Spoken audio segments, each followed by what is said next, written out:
Proddatur YCP నాయకుడు పోరెడ్డి నరసింహారెడ్డి వ్యాఖ్యల్ని తీవ్రంగా ఖండిస్తూ 5వ వార్డు మాజీ కౌన్సిలర్ మురళీధర్ రెడ్డి పాత్రికేయుల సమావేశం ఏర్పాటు చేశారు. ఈ సందర్భంగా ఆయన మాట్లాడారు. వ్యక్తిగత విమర్శలు చేస్తే సహించలేదని పోరెడ్డి వ్యాఖ్యలపై తీవ్ర ఆగ్రహం వ్యక్తం చేశారు.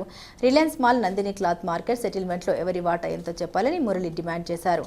మున్సిపల్ టికెట్ల కేటాయింపులో పెద్దల ప్రమేయంపై అంతర్గత విషయాల్ని బయటపెట్టిన Murali, print and electronic media పాత్రికేయ మిత్రులకు నమస్కారము.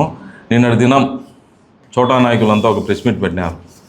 ఈయన పోరెడ్డి నరసింహారెడ్డి అనే వ్యక్తి మా కూతురికి ఎంబీబీఎస్ సీటు ఇప్పించినాం మేమే, నీకు విశ్వాసం లేదు అని పెట్టినాడు. నరసింహారెడ్డి, నాకు కాదు విశ్వాసం, నీకుండాలా. నీకు టికెట్ ఇవ్వలే, 1వ వార్డులో ఎస్సీలకు రిజర్వేషన్ చేసినారు. ఆ టికెట్ ఇవ్వలేదని నువ్వు నన్ను కానీ బంగపోయినావు, మురళి నీ వార్డులో నిలబడతా అని. 5 వార్డులలో ఏదో ఒక వార్డు అని అడిగినారు. ఇది నీ బతుకు. రాచమల్లు దగ్గర ఇచ్చినారా?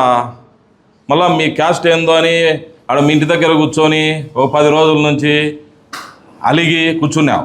మా పిల్ల మా కూతురు అందరూ వస్తున్నారు, రాచమల్లి ఇంటికాడి పోయి కాళ్ళు పట్టుకుంటాం సీట్ అని. నువ్వు నన్ను మాట్లాడేటోనివే. మా కూతురు సీటు గురించి నీకు తెలుసా? నీ రాచమల్లుకు తెలుసా? మీకు కానీ తెలిసింటే సీటే రాదు. నాకు ఏమిటి టీటీడీ బోర్డు మెంబర్లు అనుకున్నావు?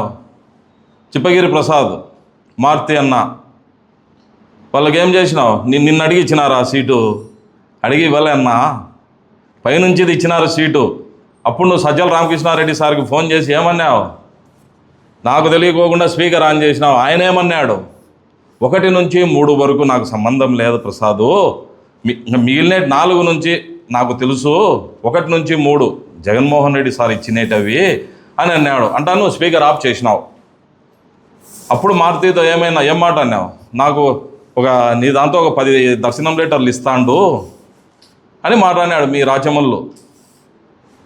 మళ్ళీ నా సీటు ఇప్పించినా విశ్వాసం లేదు, మీకు ఆ శక్తి లేదు, ఆ సీన్ లేదు. బస్మూర్లు అనేటోడు జగన్మోహన్ రెడ్డికి, ఎంపీ అవినాష్ రెడ్డి సార్కు తెలుసు బస్మూర్లు అంటే ఏంది అనేది.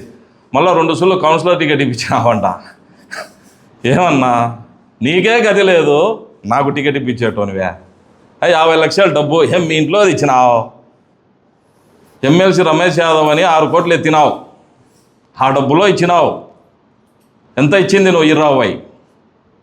50 ఇచ్చినాడంట. 20 ఇచ్చినావు. ఇచ్చి మళ్ళీ నన్ను ఓడేయాలని అవతలోనికి సపోర్ట్ చేసి ఆయనకి డబ్బు ఇచ్చినావు.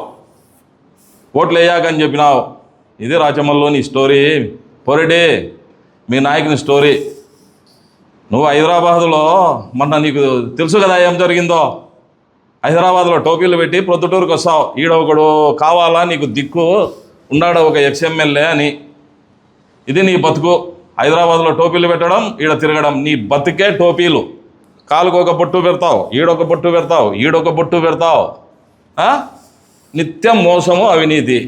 రా హైదరాబాద్ పో, కనుక్కున్నాం రా. నా దగ్గరకు వచ్చి చెప్పినారు నీకేం జరిగింది.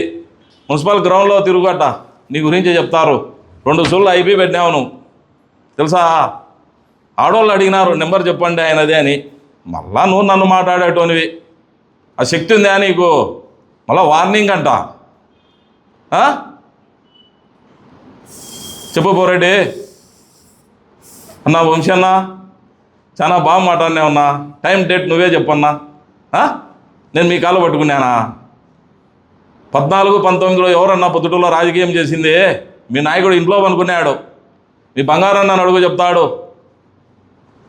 అప్పుడు ఉండే సీనియర్ పత్రికా విలేకరులను కానీ, అప్పుడు ఉండే పోలీస్ ఆఫీసర్లను కానీ అడుగు, బస్మూర్లు అంటే ఏందని చెప్తాడు.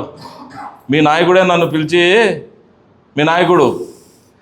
మురళి ఇప్పటికే నీది టౌన్లో పేరు ఎక్కువ వస్తుంది, కొంత స్పీడ్ తగ్గు, పెద్ద ఆయన మామూలుడు కాదు, కేసులలో పెడతాడు.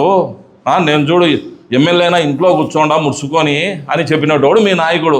నేనట ముడుచుకోలే, పని చేసిన పార్టీకి. నేను కాదు బ్లాక్మెయిలర్. మీ నాయకుడు రాచమల్లు బ్లాక్మెయిలర్. ఊరంతా ఏడెత్తిందే చెప్తా లెక్క. రిలయన్స్ మాల్ అప్పుడు నిలబెట్టినా నేను, ఇప్పుడు కట్టించాండవు లెక్క ఎత్తి. రాధా కమిషనర్ ఉన్నప్పుడు నందిని క్లాత్ మార్కెట్ నిలబెట్టినా, నా కాడికి పంపించినావు నువ్వు మురళితో మాట్లాడుకోపండి అని. ఇది కాదా? నువ్వు లెక్క ఎత్తినావా లేదా? నందినిలో రా, పిల్లుంది ఈరోజు నాది. నీ మాదిరి నేను లోఫర్ కాదు. మిస్టర్ పోరెడ్డి నరసింహారెడ్డి, కనుక్కో నా గురించి. డబ్బుకు ఇంత చీప్ ట్రిక్స్ చేయను నేను. గోవా ఏమన్నా గోవా తప్ప పోతే మీ నాయకుడు ఇంట్లో జూదం ఆడిచ్చినాడే, ఎస్పీ పోలీసు వాళ్ళు రాలేదా? 25 లక్షలు లెక్క తీసుకోలేదా? రూరల్ స్టేషన్లో కేసు పెట్టలేదా? నువ్వా మాట్లాడేది? ఏం మీరు పోలేదా గోవాకు? ఏం గోవాకు పోతే తప్పేముంది? ఇష్టం వచ్చినట్టు అయిపోయింది. ఎవరి నోటికి వచ్చేవాడు మాట్లాడడం. రా, ఎప్పుడు వస్తావో డేట్ టైం నువ్వే చెప్పు. ప్రమాణం అంటే ప్రమాణం అంటావు. నందం సుబ్బయ్య రాన్నా ప్రమాణానికి?